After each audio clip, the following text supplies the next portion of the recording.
ನಮಸ್ತೆ ಸ್ನೇಹಿತರೆ, ನೀವೇನಾದರೂ ನಿಮ್ಮ ಮಕ್ಕಳನ್ನು ಖಾಸಗಿ ಶಾಲೆಯಲ್ಲಿ ಅಂತಂದರೆ ಪ್ರೈವೇಟ್ ಶಾಲೆಯಲ್ಲಿ ಶಿಕ್ಷಣವನ್ನು ನೀಡಬೇಕು ಅಂತ ಅಂದ್ಕೊಂಡಿದ್ದೀರಾ, ಅಲ್ಲಿ ಓದಿಸ್ಬೇಕು ಅಂತ ಅಂದ್ಕೊಂಡಿದ್ದೀರಾ, ಅದು ಕೂಡ ಉಚಿತವಾಗಿ ನೀವು ಪ್ರೈವೇಟ್ ಶಾಲೆಗಳಲ್ಲೂ ಕೂಡ ಓದಿಸಬಹುದು. ಅದಕ್ಕೆ ಅರ್ಜಿ ಪ್ರಾರಂಭ ಕೂಡ ಆಗಿದೆ. ಇದು ಗೌರ್ಮೆಂಟ್ ಕಡೆಯಿಂದಾನೇ ಫೀಸ್ ಎಲ್ಲ ಕೂಡ ನೋಡ್ಕೊಳ್ಳುವಂಥದ್ದು. ನೀವು ಯಾವುದೇ ರೀತಿ ದುಡ್ಡನ್ನು ಕೂಡ ಕಟ್ಟೋ ಹಾಗೆ ಇಲ್ಲ. ಪ್ರೈವೇಟ್ ಶಾಲೆಗಳು ಅದು ಎಷ್ಟೇ ಜಾಸ್ತಿ ಡೊನೇಷನನ್ನು ತಗೊಳ್ತಾ ಇರಲಿ, ಫೀಸನ್ನು ತಗೊಳ್ತಾ ಇರಲಿ, ನೀವು ₹1 ಕೂಡ ಕಟ್ಟುವಂತಹ ಅವಶ್ಯಕತೆ ಇಲ್ಲ. ಎಲ್ಲ ಕಾಸನ್ನು ಕೂಡ ಅಂದರೆ ಎಲ್ಲ ದುಡ್ಡನ್ನು ಕೂಡ ಗೌರ್ಮೆಂಟ್ ಕಡೆಯಿಂದಾನೇ ನೋಡ್ಕೊಳ್ಳೋ ಅಂಥದ್ದು. ನೀವು ಅರ್ಜಿಯನ್ನು ಸಲ್ಲಿಸಬೇಕು ಅಷ್ಟೇ. ಸೊ ಇದ್ರ ಬಗ್ಗೆ ನಾನು ಸಂಪೂರ್ಣವಾದಂತಹ ಮಾಹಿತಿಯನ್ನು ಕೊಡ್ತೇನೆ ಸ್ನೇಹಿತರೆ.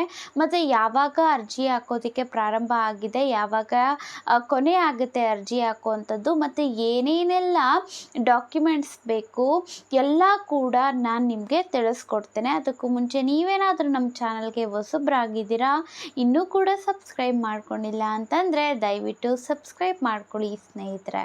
ನೋಡಿ ಸ್ನೇಹಿತರೆ, ಅದು ಎಷ್ಟೇ ದೊಡ್ಡ ಶಾಲೆಗಳಾಗಿರಲಿ, ಪ್ರೈವೇಟ್ ಶಾಲೆಗಳು, ಅಲ್ಲಿ 25% ಗೌರ್ಮೆಂಟ್ಗೋಸ್ಕರನೇ ಇಟ್ಬಿಟ್ಟಿರ್ತಾರೆ ಸೀಟನ್ನು. ಸೊ RTE ಅಂತಂದರೆ ರೈಟ್ ಟು ಎಜುಕೇಷನ್ ಮೂಲಕ ಅರ್ಜಿ ಹಾಕಿರುವಂತಹ ಮಕ್ಕಳಿಗೆ 25% ಏನಿರುತ್ತೆ ಅಂತ ಅಂದರೆ ಅವಕಾಶ ಇರುತ್ತೆ, ಅಂದರೆ ಮೀಸಲಾತಿ ಇದ್ಬಿಟ್ಟಿರುತ್ತೆ. ಅದು RTE ಸ್ಟೂಡೆಂಟ್ಸ್ಗೋಸ್ಕರನೇ, RTE ವಿದ್ಯಾರ್ಥಿಗಳಿಗೋಸ್ಕರನೇ ಇರೋ ಅಂಥವು, ಅಂದರೆ ಗೌರ್ಮೆಂಟೇ ನೋಡ್ಕೊಳ್ಳುತ್ತೆ.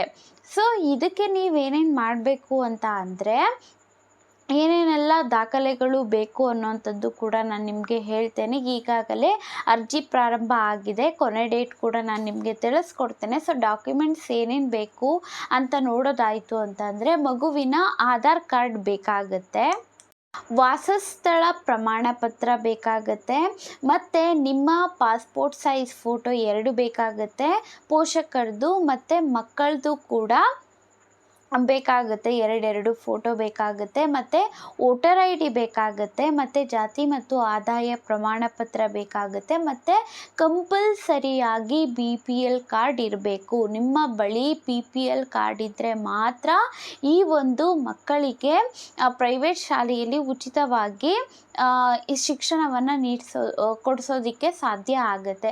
ಸೊ BPL ಕಾರ್ಡ್ ಅನ್ನುವಂಥದ್ದು ಕಡ್ಡಾಯವಾಗಿ ಇರಲೇಬೇಕಾಗುತ್ತೆ. ಯಾವುದೇ ರೀತಿ ನೀವಿನ್ನು ದುಡ್ಡನ್ನು ಕಟ್ಟುವಂತಹ ಅವಶ್ಯಕತೆ ಇಲ್ಲ. ಇನ್ನು ಅರ್ಜಿಯ ವಿಚಾರಕ್ಕೆ ಬರೋವಂಥದ್ದಾದರೆ, ಹತ್ರದಲ್ಲೇ ಇರುವಂತಹ ಸೈಬರ್ ಸೆಂಟ್ರಿಗೆ ಹೋಗಿಬಿಟ್ಟು ನೀವು ಅರ್ಜಿಯನ್ನು ಹಾಕ್ಬೋದು. ಅರ್ಜಿ ಹಾಕುವಾಗ ನಿಮ್ಮ ಹತ್ರದಲ್ಲೇ ಯಾವೆಲ್ಲ ಪ್ರೈವೇಟ್ ಶಾಲೆಗಳಿರ್ತವೆ ಅಲ್ವಾ, ಅದರಲ್ಲಿ ನಿಮ್ಗೆ ಇಷ್ಟ ಆಗಿರುವಂತಹ 3 ಶಾಲೆಗಳ ಹೆಸರನ್ನು ಕೂಡ ಮೆನ್ಷನ್ ಮಾಡಬೇಕಾಗಿ ಇರುತ್ತೆ. ಅರ್ಜಿ ಆರಂಭ ಆಗಿದೆ. ಏಪ್ರಿಲ್ 15ನೇ ತಾರೀಕಿಗೆ ಆರಂಭ ಆಗಿರೋ ಅಂಥದ್ದು. ಸೊ ಮೇ 12ನೇ ತಾರೀಕುವರೆಗೂ ಕೂಡ ಅರ್ಜಿಯನ್ನು ಹಾಕ್ಬಹುದು. ಇನ್ನು ಯಾವ ರೀತಿಯಾಗಿ ಮಕ್ಕಳನ್ನು ಸೆಲೆಕ್ಟ್ ಮಾಡ್ತಾರೆ ಅಂದರೆ, ಯಾವುದೇ ರೀತಿ ಎಕ್ಸಾಮ್ಸ್ ಅಂತೂ ಇರೋದಿಲ್ಲ. ಇವಾಗ ಲಾಟ್ರಿ ಎತ್ತುತ್ತಾರೆ ಅಲ್ವಾ, ಆ ರೀತಿ ದಾಖಲಾತಿಗಳು ಏನೇನು ಇರ್ತವೆ ಅಲ್ವಾ, ನಿಮ್ಮ ಡಾಕ್ಯುಮೆಂಟ್ಸ್, ಅವನ್ನೆಲ್ಲ ಕೂಡ ಪರಿಶೀಲನೆಯನ್ನು ಮಾಡ್ತಾರೆ. ಮೇ 12ನೇ ತಾರೀಕು ಆಗೋದ್ಮೇಲೆ, ಆಮೇಲೆ ಮೇ 17ನೇ ತಾರೀಕು ನಿಮ್ಮ ಮಗು ಸೆಲೆಕ್ಟ್ ಆಗಿದೆಯಾ ಇಲ್ವಾ ಅನ್ನೋವಂಥದ್ದು ಗೊತ್ತಾಗುತ್ತೆ. ಸೊ ಡಾಕ್ಯುಮೆಂಟ್ಸ್ ಎಲ್ಲನೂ ಪರಿಶೀಲನೆ ಆದಮೇಲೆ ಲಾಟ್ರಿ ಎತ್ತುತ್ತಾರೆ. ಹಾಕಿರುವಂತಹ ಅರ್ಜಿಗಳಲ್ಲಿ ಲಾಟ್ರಿ ಎತ್ತೋ ರೀತಿಯಾಗಿ. ಸೊ ಅದರಲ್ಲಿ ಏನಾದರೂ ನಿಮ್ಮ ಮಗುವಿನ ಡೀಟೇಲ್ಸ್ ಬಂದಿತ್ತು ಅಂತ ಅಂದರೆ ನಿಮ್ಮ ಮಗು ಸೆಲೆಕ್ಟ್ ಆದಂಗೆ. ಸೊ ಉಚಿತವಾಗಿ 6ರಿಂದ 14 ವಯಸ್ಸಿನವರೆಗೂ ಕೂಡ ಆರಾಮಾಗಿ ಉಚಿತವಾಗಿಯೇ ಪ್ರೈವೇಟ್ ಶಾಲೆಯಲ್ಲಿ ಓದಿಸಬಹುದಾಗಿ ಇರುತ್ತೆ.